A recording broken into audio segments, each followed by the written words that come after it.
반갑습니다. 대기업 시청자 여러분들 그리고 많은 PSK 홀딩스 여러분들. PSK 홀딩스가 최근에 주가 흐름이 계속해서 이 변동폭이 굉장히 크게 움직이고 있죠. 변동폭이 큰 데에 비해서 꽤나 이 지지선은 좀 확실히 잡혀가고 있는 모습입니다. 그런 점에서 이 PSK 홀딩스의 어떤 주가 변동성 모멘텀을 좀 양방향으로 알려드리면서 정보 제공을 해드리면 종합적으로 앞으로 투자하시는데 도움이 되지 않을까 싶습니다.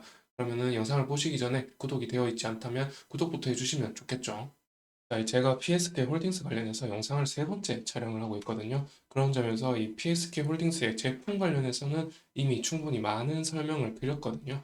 그런 점에서 앞번 영상에서 좀 장비 관련해서 좀 세부적으로 알고 싶으시다면은 앞에 영상을 좀 참고해 주시면 감사드리겠고요. 간단하게 설명을 드리자면 이 PSK 홀딩스의 주요 제품은 이 데스컴 장비, 데스컴이라고 해서 데스컴 장비가 있겠고 또 리플로 장비 이렇게 두 가지가 이제 대표적인 제품이 되겠는데요.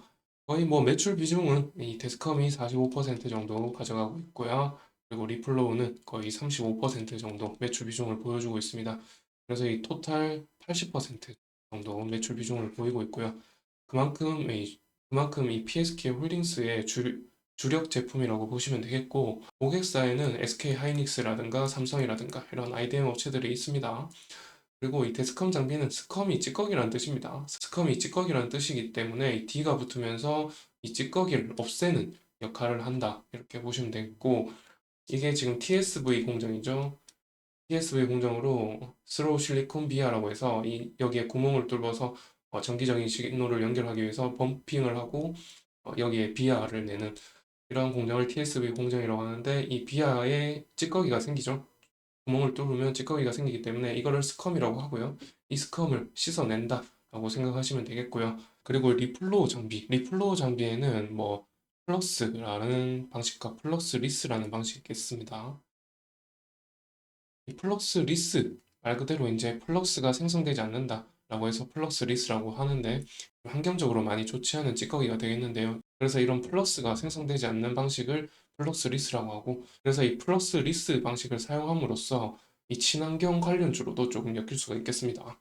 그래서 이 리플로우 장비는 이 펌핑을 생성시키면서 어떤 배열의 평탄화를 시켜주는 장비라고 생각하시면 되겠고요. 여하튼 이 두 가지 장비가 지금 수율을 굉장히 높여준다고 이렇게 생각하시면 되겠고, HBM 관련해서 이 수율을 높여주는 장비로서는 좀 대표적인 업체다 이렇게 아시면 되겠습니다. 그래서 최근에 이 카펙스 아십니까? 카펙스라고 해서 어 이제 설비 투자, 뭐 설비 증축, 공장 매입, 뭐 차량 매입 이런 것들로 통해서 미래 매출액에 어떤 영향을 끼치는 이런 지출을 비용을 카펙스라고 하는데요. 이 카펙스에 대한 어떤 IDM 업체의 이 회복에 대한 기대감이 최근에 반영이 또 되면서 글로벌적인 반도체 좀 조정이 있었거든요. 좀 설명을 드릴 거지만 글로벌적인 반도체 업황에 조금 조정이 있었는데 지금 삼성과 SK의 이 카펙스 회복에 대한 어떤 기대감 때문에 다시금 조금 반등하는 모습을 보여주었습니다. 하지만 또 음봉을 찍고 있죠, 오늘. 그 이유도 좀 이따가 설명을 다시 드리겠습니다. 지금까지 어떤 PSK 홀딩스에 대한 어떤 긍정적인 모멘텀을 말씀을 드렸는데, 이제, 이제 조금 악재가 될 만한 모멘텀을 말씀을 드리면은, 지금 보시는 이 봉차트는 세미컨덕터 ETF라는 SMH ETF가 되겠고요. 여기에는 엔비디아나 TSMC, ASML 이런 세계적인 유수의 기업들이 25개 기업들이 포함이 되어 있고요. 뒤에 보이는 이 보라색 선 차트는 필라델피아 지수가 되겠고요. 필라델피아 지수에 따라서 또 움직임을 비슷하게 ETF도 보이고 있죠. 그런데 지금 여기가 3월 달 중순쯤인데 이때부터 하락세 전환을 했죠. 전체적인 어떤 반도체 업종들의 밸류에이션이 좀 너무 고평가가 아닌가, 글로벌적인 인식들이 좀 팽배해지면서 여기에서 지금 하락 전환으로 전환이 된 것이고요. 그 근거로 이 TSMC의 실적이 나왔었죠. ASML은 실적이 좀 예상치보다 하회했지만 TSMC는 어닝 서프라이즈를 보여주면서 그날 주가가 상승할 거라고 생각했지만 장외에서 좀 상한가 비스무리하게 올라가더니 장내에서 모두 반납하고 음봉으로 마감을 했습니다. 그런 점을 비춰봤을 때 실적이 좋은 거는 당연히 뭐 예상되는 바였으나 전반적인 반도체 업종들이 많게는 10배 이상씩 밸류에이션이 매겨져 있기 때문에 실적에 비해 너무 고평가다라는 인식이 조금 반영이 되면서 말씀드렸다시피 하락장황한 것이라고 이렇게 분석하고 있고요.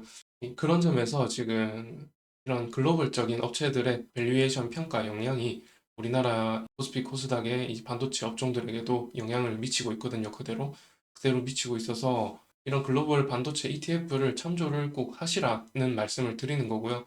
그리고 PSK 홀딩스가 오늘 음봉을 그린 이유를 말씀을 드리면은 지금 이틀 전에 양봉으로 이렇게 상승세 전환해서 양봉으로 끝났지만 이 종가에서 갭 상승이 나오면서 어제 저녁에 갭 상승이 나왔는데 그 부분을 모두 반납을 하면서 다시 음봉으로 마감을 했습니다. 이런 부분들이 이제 우리나라에 그대로 영향을 끼치죠. 그래서 PSK 홀딩스의 주가도 보시게 되면 보시다시피 지금 음봉으로 지금 마감을 할 것 같은데 현재 시간이 3시 6분이기 때문에 지금 이대로 마감을 할 것 같습니다.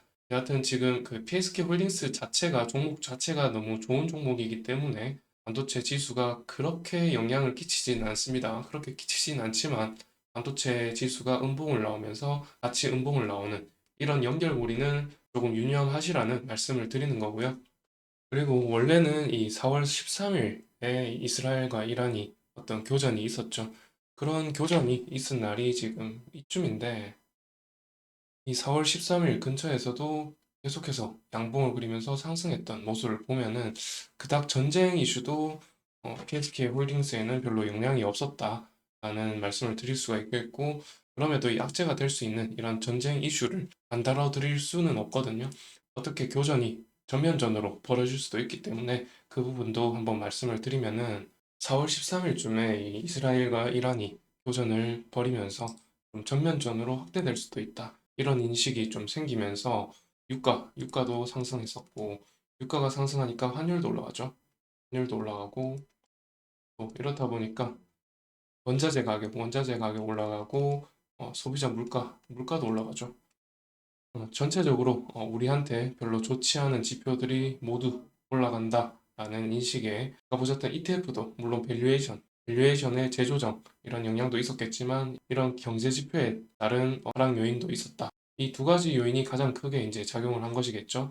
그런 점에서 말씀드리지 않을 수가 없다는 것이었고 지금 이란과 이스라엘이 사실 조금 미국의 대선과 연관성을 좀 두는 어떤 시각도 있거든요. 그런 시각에 따르면 대선이 끝난다면 이 이란과 이스라엘의 어떤 긴장감이 좀 종식되지 않을까 이렇게 예측하는 사람도 있습니다만은 만약을 대비해서 이제 전면전이 발생을 한다면은 중동 전쟁이기 때문에 유가에 직접적인 영향을 끼치겠죠.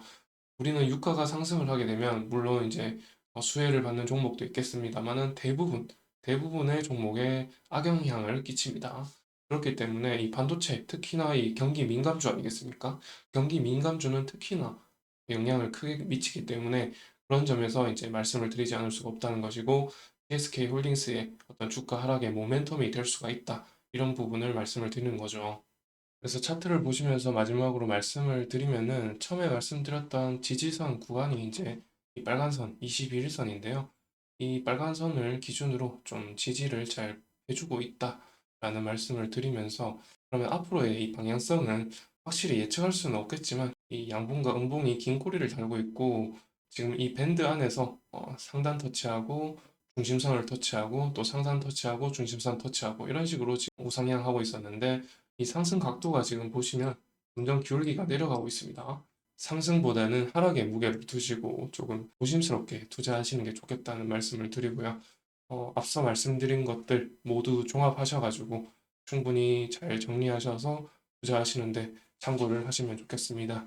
그러면은 이 영상은 여기서 마치도록 하고요. 다음 영상에서 또 새로운 이슈 가지고 또 다뤄보겠습니다. 그럼 영상이 좋으셨다면 좋아요와 구독도 해주시면 감사드리겠습니다.